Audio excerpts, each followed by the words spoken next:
a lot of the problems that we've seen that have plagued the country for the past 60 years or so will not be the case in the future. So with that, thank you for your attention. I'm happy to take your questions.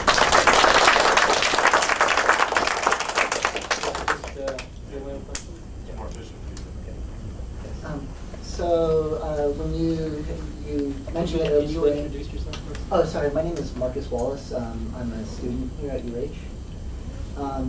In your closing remarks for your book, you talk about the Arab Spring, but the book was written when we had a more hopeful outlook on the Arab Spring, and recently things have gotten worse, or at best stalemate and very bloody.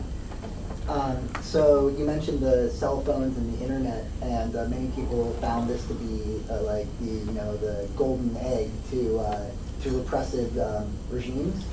And now that we've seen the Arab Spring kind of stall out, do you think that this type of gateway to reform is not as hopeful, or do you consider the two paths to be this Arab Spring revolution type, or like a Deng Xiaoping event in which one, I guess, enlightened leader or a leader willing to reform comes to power?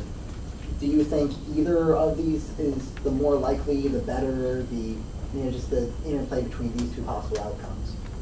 Yeah. Well, first, thank you for buying the book. Secondly, I would say,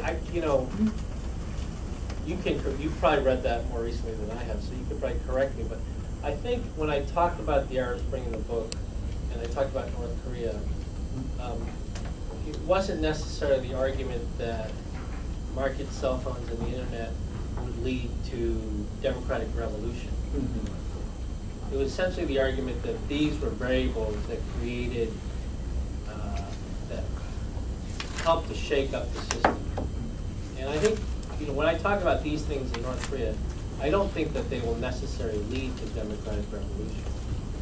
But I think they could be things that could greatly, could fracture the system. I mean, these sorts of things, a society can think more for its own self, the ability to communicate with each other more, and the fact that you have an incompetent leadership, right, that is allowing the country to get worse. I mean, this is a sort of combination, very combustible combination that could lead, again, not to democracy, but it could lead to challenges to the leadership that either come from within the leadership or outside the leadership.